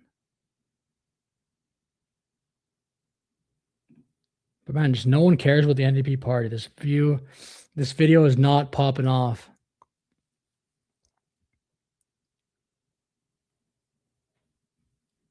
The Liberals sort of take your policies and run on them. But like, do you feel as though there's sort of this, I find, a schism within the NDP that always emerges in these leadership races, and when you guys have these internal discussions, right? And it's sort of well, actually, I think that what exemplifies it is the fact that you're backed by Rachel Notley, right? She was there at your announcement when you announced you were running for leader. Yeah. She's the former NDP Alberta Premier, for anyone watching who might not be aware. Her support of your campaign, I think, exemplifies the sort of big divide between. Yeah, I saw that. That's incredible. Hey, they arrested Ryan Wedding. I think I heard he turned himself in. Between you and your fellow frontrunner Avi Lewis, who authored the LEAP Manifesto, which is something that Notley repudiated. Okay, there, buddy. Call in then, tough guy. Tell us your point of view. You don't gotta sign up for anything. You can turn your camera off. Come tell us why we're traitors to Canada. You probably won't, though. You're probably a little coward, but let's see. Let's see it, big boy. You could call us traitors. Let's see it, buddy. And she called sort of naive. And yeah, I guess I wanted to ask you, like, where do you stand on this rift and like along the line of where the NDP should orient itself in terms of that? Like, should it be more unabashedly left, or should it, maybe take some smaller swings? This is actually a good question from Rachel. Like, this is interesting because I don't think the NDP, I've never heard the NDP's point of view on this. But is that more realistic? Does it make you more electable? That seems to be the debate that I constantly hear New Democrats having. Where do you land on that? And listen, I wouldn't say smaller swings. That's not how I see it at all. I mean, I think we've got some really good progressive policies that we're bringing out, the ones that are already up, but we've also got ones that are coming in the coming days. So I don't think those are small swings. I think those are actually good, solid policies that will make life for Canadians better. And I mean, obviously, I'm extraordinarily proud that Rachel Notley has endorsed me, that she's been supporting me. You mentioned Charlie Angus. I'm grateful that Charlie. Yeah, typical leftist. Just a coward, bro. Like, you're a coward. You're traitors. Why? I have no idea. The TV. You're brainwashed, buddy. The TV roasted your brain. You should sue somebody for the amount of brain rot that's been infected into your mind. has supported me as well. But I think the goal of any political party has to be to win more seats. And the idea that we would attack the provincial versions of the NDP, the provincial parties of the NDP, is really problematic. I think Wab Kinew is doing a wonderful job in Manitoba. I think the fact that we are government in British Columbia, huge oppositions in Alberta and Saskatchewan, official oppositions in Ontario and Nova Scotia, the provincial parties are doing good work. But this is like the story of the NDP. The NDP does do better at a provincial level by far in Canada. They are making a real difference. So we shouldn't be giving conservatives and liberals a cudgel to hit each other with. You talked about the LEAP manifesto. I will say, when that was brought forward in Edmonton, there was no conversation with the environment minister at the time. None of those conversations happened. It's just, I want to work with our parties. I want to work with all of those people in this country that want to make life better for Canadians. And that includes the provincial NDP. Let's not pick fights with our friends. Let's work together. Let's agree on the things we can agree on. We're not going to agree on everything. Of course not. This is a big country. There are different priorities for different regions. But we have to be working together if we actually want to move a progressive agenda forward. Do you think that's sort of what Abby Lewis's campaign is doing, is picking that fight with those provinces? And I'm curious whether you think that, what could be characterized, You will be, yeah. Interesting. as big swings is maybe overly idealistic or unrealistic policymaking. Is that reflective of how you feel about those campaign promises? What I do think is that in the past that there have been folks that sort of move towards the activist side of our party, and I love the activist side of our party. That's part of the party that I came from when I was younger. That's how I got into the NDP. It's very, very important. But we have a obligation, an urgency and an obligation to act as if we want to get elected, to put a plan in place to elect more New Democrats. I saw what happened when there were 25 New Democrats in Ottawa, the difference we could make. You talk a little bit about the Liberals, you talk about the Conservatives. Let's be very clear. The Liberals do nothing unless we force them to do it. And right now in that House of Commons, we don't have enough New Democrats to actually force the Liberals to do the things that they are promising to Canadians. Again, we go back to this idea that Mark Carney didn't bring in near enough support for housing. The fact that Danielle Smith is actually breaking the law, the Canada Health Act in this country, and Mark Carney has said nothing, despite the fact that she's attacked trans kids, despite the fact that she's attacked workers' rights. I look at the use of the notwithstanding clause against CUPW workers, against the cabin crew from Air Canada, the tax on workers' rights. That's why we need a strong New Democrat. If we don't actually win more seats, if we don't have the power to stop the Liberals from this wild swing to the right, what are we doing? We can Yeah. Let's be clear. Anyway, I'm gonna end stream because I'm gonna chop up some of those videos, but we will see. I'll see you guys all later. Have a great day. Have a great night. Organized Crime News Weekly Podcast has a channel on here where I saw the video. There's chaos in Guatemala. What's happening there?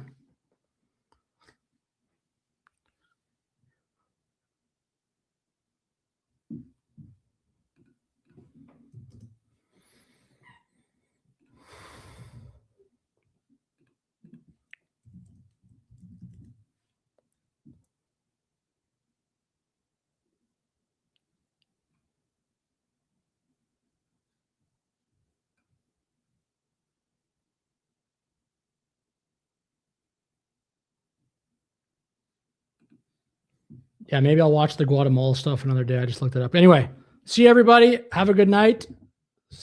Like and subscribe.